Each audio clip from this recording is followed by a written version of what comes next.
And this is tricky, and I'm not claiming to be an expert on this.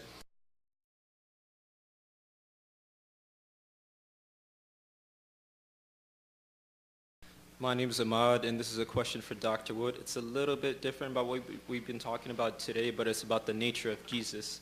In 1 John 3:20, it says, "If our hearts condemn us, we know that God is greater than our hearts, and he knows everything." In Mark 13:32, it says, "But about that day or hour no one knows, not even the angels in heaven, nor the Son, but only the Father." So if Jesus is God, how do you not know about the hour or the day? Thank you. Yeah, and that's I would say that's probably the best verse to bring up if you were challenging the deity of Christ. But this is similar to the earlier question in how can God die, right?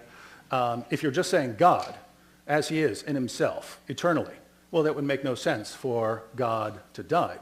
If you're talking about God as he eternally exists, not knowing something, that would not make sense. If you're talking about the incarnate, the divine Son becoming incarnate, well, then you have two natures, and this is tricky, and I'm not claiming to be an expert on this, but if you take the doctrine of the incarnation seriously, if you read in Philippians chapter 2, that Jesus, being in very nature God, or being in the form of God, did not consider that equality with the Father, something to be held onto, but made himself nothing, taking on human likeness. If you take that seriously, then you have to ask, okay, when you have the incarnate Jesus as a baby, what level of understanding of everything does he have? Does he learn as he goes along? And again, this wouldn't make sense if you're just talking about God as he exists in himself, but we can have these kinds of discussions if we're talking about Jesus actually becoming a man.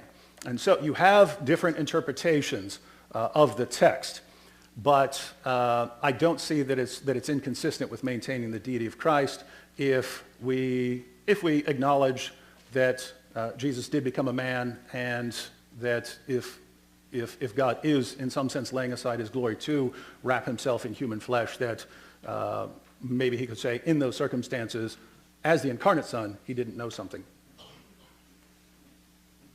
Yeah, this question is obviously not directly related to our topic, and I would have respected David's choice if he chose not to address this question. But since he's addressed it, I would say that this actually is a major problem for the belief that Jesus is God.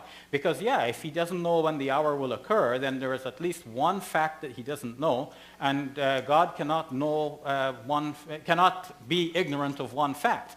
And the idea of kenosis, that he somehow emptied himself of divinity, this itself is problematic. But the passage that David cites doesn't actually prove that Jesus was God in the first place. The Philippians passage has to be understood within Philippians as a whole and the Pauline corpus as a whole. And it's clear in the Pauline corpus that Paul distinguishes between God and Christ, between God and Jesus, between the Father and the Son. Only the Father for Paul is God. And he says there's only one God, the Father, and one Lord, Jesus Christ. There's a distinction. They're not both God.